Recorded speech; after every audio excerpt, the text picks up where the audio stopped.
Bonjour tout le monde, c'est encore moi. Cette fois c'est la bonne, je vais vraiment commencer à vous aider. Et je vais vous parler des erreurs. Ensemble, on va essayer d'identifier une erreur et de la classer. Avant ça, je voudrais d'abord que vous sachiez que se tromper, c'est pas grave. Vous êtes peut-être tétanisé à l'idée de le faire.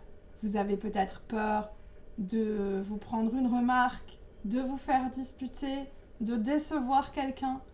Mais pour progresser à l'école ou ailleurs, il faut se tromper. Si vous ne vous trompiez pas, vous ne seriez pas des êtres humains, mais des extraterrestres, ou pire encore. Alors dites-moi, vous vous appelez peut-être Lucie, Albert, Charlène, mais certainement pas E.T., pas vrai? Alors, je voudrais aussi que vous sachiez que l'important, c'est de comprendre l'origine d'une erreur. Ce n'est pas de limiter le nombre d'erreurs commises.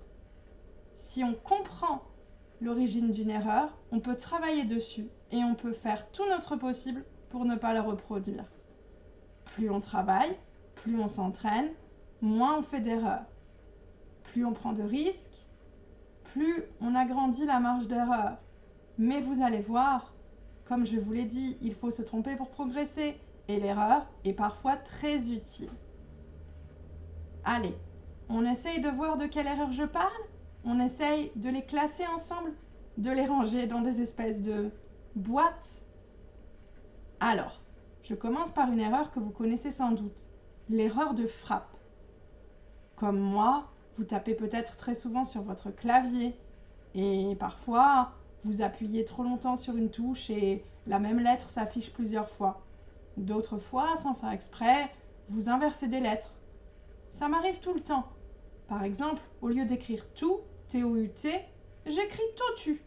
Je le vois, je le corrige et je ne me flagelle surtout pas. L'autoflagellation, très peu pour moi. Ensuite, il y a l'erreur d'inattention. Celle-là aussi, elle est très fréquente et on la connaît tous.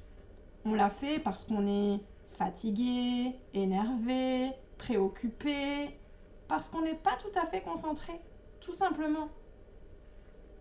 Ensuite, il y a une erreur qu'on appelle l'erreur classique. Celle-là, c'est une erreur que vous faites dans une discipline donnée et qui est faite par énormément de gens qui apprennent la même chose que vous, qui cherchent à acquérir le même type de connaissances que vous. Regardez, je vous donne un exemple. En espagnol, on a deux verbes être, ser et estar. En français, vous savez très bien qu'on n'en a qu'un seul. Vous comprendrez très bien qu'un francophone qui apprend l'espagnol confonde très fréquemment ces verbes, les intervertisse, emploie l'un quand il faut employer l'autre, les conjugue peut-être mal, etc., etc., etc. Des erreurs classiques, il y en a en langue étrangère, mais aussi en mathématiques, en français, n'importe où. Ensuite, on a l'erreur qu'on appelle l'erreur formatrice. Celle-là, c'est la plus utile de toutes. Si vous la faites, vous pouvez chercher à la corriger, mais vous pouvez aussi être fier de vous. Parce qu'une erreur formatrice, c'est une erreur qu'on peut corriger tout seul grâce à ce qu'on a appris. On fait l'erreur, on l'identifie et on est fier de la corriger tout seul. On est même fier d'expliquer pourquoi c'est une erreur et d'expliquer comment on l'a corrigée. Enfin, on peut parler de l'erreur dite légitime. Celle-là, c'est une erreur qu'on ne peut pas éviter. Une erreur qui est faite non pas parce qu'on est nul ou parce qu'on a mal appris sa leçon, mais parce qu'on n'est pas un expert, parce qu'on ne peut pas changer sa nature, parce qu'il y a des choses que l'on gardera toujours, des choses qui font partie de nous. Encore un exemple, l'apprentissage d'une langue étrangère. Vous savez très bien que vous n'êtes pas des dictionnaires vivants, vous ne connaissez pas la signification de tous les mots de la Terre. Alors c'est normal de faire des erreurs. Si vous ne faisiez pas d'erreurs en apprenant l'anglais ou l'espagnol, vous seriez hispanophone, anglophone. Le français ne serait pas votre langue maternelle. Alors, c'est le cas ou pas?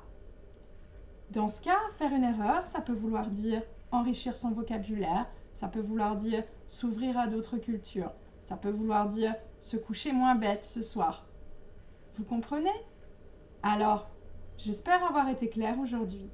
Et vous, si vous voulez me certifier que oui, si vous voulez me faire plaisir, la prochaine fois que vous faites une erreur, cherchez à savoir pourquoi vous l'avez faite. Mais surtout, surtout, surtout, n'ayez pas honte, ne culpabilisez pas.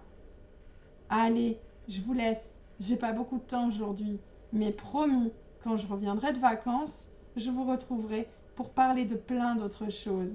Et en attendant mon retour, si vous avez des idées du contenu de prochaines vidéos potentielles, surtout, n'hésitez pas à me les soumettre. Je suis preneuse. Bye bye!